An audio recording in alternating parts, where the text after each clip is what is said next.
ole thlir tu le ngai thatu zong te in zawai in chi bai le vekule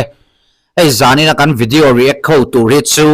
vo in lama thil thleng ania he ruat felanu thlala kan hmu te ho hi Mizoram Assembly kota an pungkhawma Forest Conservation Amendment Act sang ni somni pathuma wangin an lung oilo na sa ni he pudu oma opposition ani lai khanin he Forest Conservation Amendment Act hi alo do dal na sa to amaro chu hei sarkar fongchel tu CM ani ta ka chuan do dal le talawa chung te chu kan thlir ho do na masa in zalenina anron pos kan cheer potange Zalen News Assembly House kota pungkhawm Zalen August ni somni pariat sang ni somni panga voin khan social activist varam chuangi le mi then khatte chuan ni min assembly in a pass Forest Conservation Amendment Act sang ni somni pathum dulo na lantir na house kota an pungkhawma an dulo zia thuziak te kengin an aurual bokani awm zia chuanin he Forest Conservation Amendment Act hi Mizoram sarkar in a pass taxi chuan ramri atanga KM zachin veli chu central in anon control do natin mani na ram lo ne emaw du anga lo man theih kha ni velawa he then kat pe chu adin Mizoram hralh na ani ZPM SORKAR hi Mizoram an hralh ani te pon ron tia eng pawh ni sela video then khati kan thlir photang ole kan kaltui main online games entertainment ni bok bejeli hi lo mel riat verole tuna yen in sani lion le bengali star nusrat jahan te ponan khelmek ani bejeli hi hun ol no kana thata kania ti chuan in vo india in sign up khanin cheng sangkat za som pakhat hi welcome reward idong thea promote ko da trying reach 80 100% welcome bonus omani ti chuan in extra yan 300 bonus hi idong thei bok ani special event a hian unlock zaruk somruk paruka oma weekly bonus gift 60 million hu LED TV tablet le smart suit te hi adon thei ani bejeli hi download la zani hi dong theia Facebook lama review wa thain za somma tanga zatum somnga reward omani download section hi comment section lama kan pine ine vo ina road felanu le apol te timeng an pungkhawm na sani kan chiarang dulo na lantir voini somni pariat thariat sani somni pangat lai dar ni le chan vevel khan social activist vanam chuangi hoin bithen khatten assembly house gate bula Forest Conservation Amendment Act sani somni pathum dulo na an lantir tu te hian thuziak te kengin Forest Conservation Amendment Act sani somni pathum an dulo thu te an aw rual nimin assembly session environment forest and climate change minister lalthan sanga official resolution putlu that the Forest Conservation Amendment Act sani somni pathum number 15 of 2023 stand applied to the whole of Mizoram ti chu pom ani a resolution of Wangen Forest Conservation Amendment Act sani somni pathum chu Mizoram man theih ani ve don ta ani video chen khat kan en podanga ti chana to pa kan ngai dan kan soyang Nachingkan DC of DC aizo DC ne na aizo bypass environmental le shai bo chia lai tong le lu stay tu rangin na kan thelu ta mi sampli kan thok chwaka helaya FCAA Mizoram Assembly na adopt hi dulo na su le tu rangin na kan ti don thau thawa maro chu kan nin mukhom rem cham ema is protest sangu kan tiani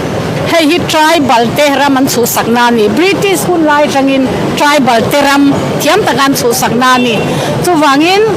he ZPM SORKARina FCCA 2023 adopt hi kan ram hralna ni 100% in sang ni somni pathum June July vela BJP SORKARin amendment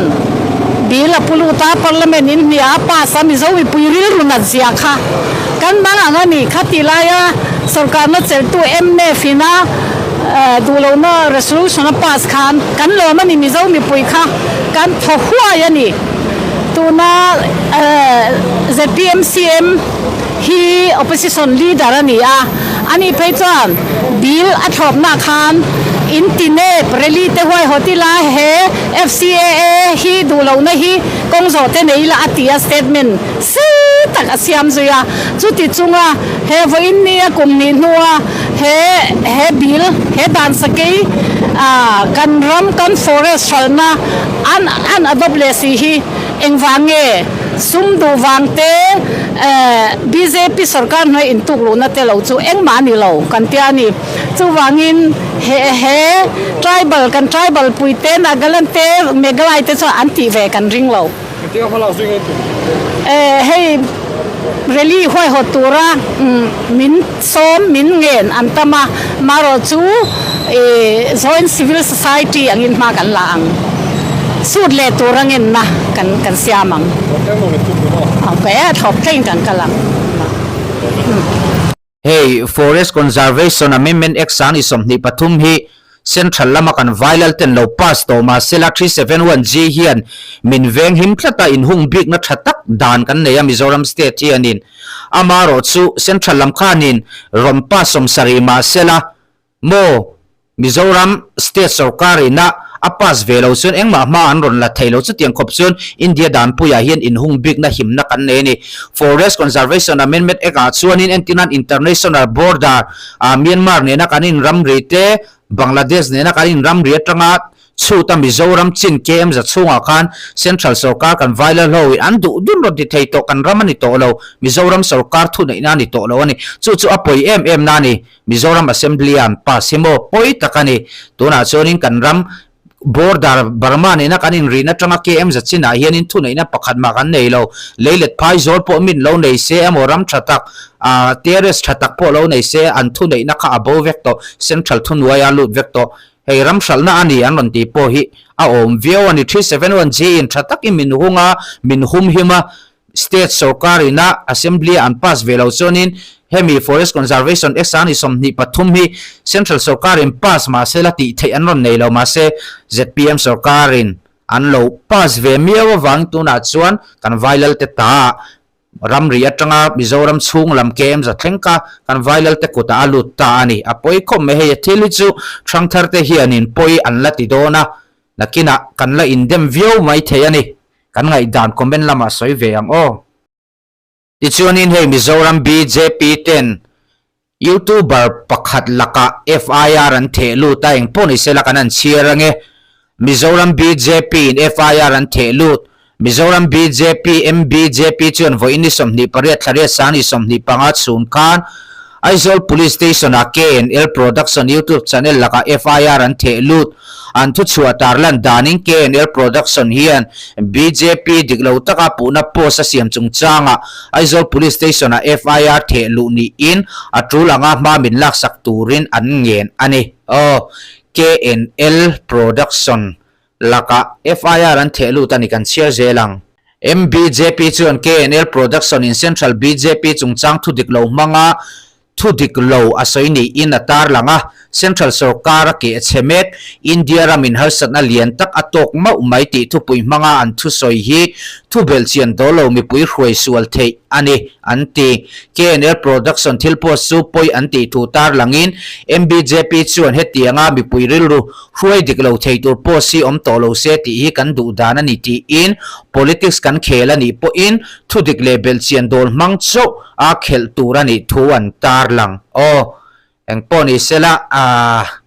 FIR hi kan war ma thina ni hei heti zat lek kan dia kanin hraveka nikhat IRA kal ngai po ani thin lo khola taka om poni sela in to po thei vek kan nia FIR hi chu kan war thin ma amaro chu BJP te pon an ti tur anti anga ani ngai ve thawanga KNL production pon ati tur tia ai ngai ve thawang engi chu in FIR mak lo hian in biak rem dan hi om thin sela adu om thin khop mai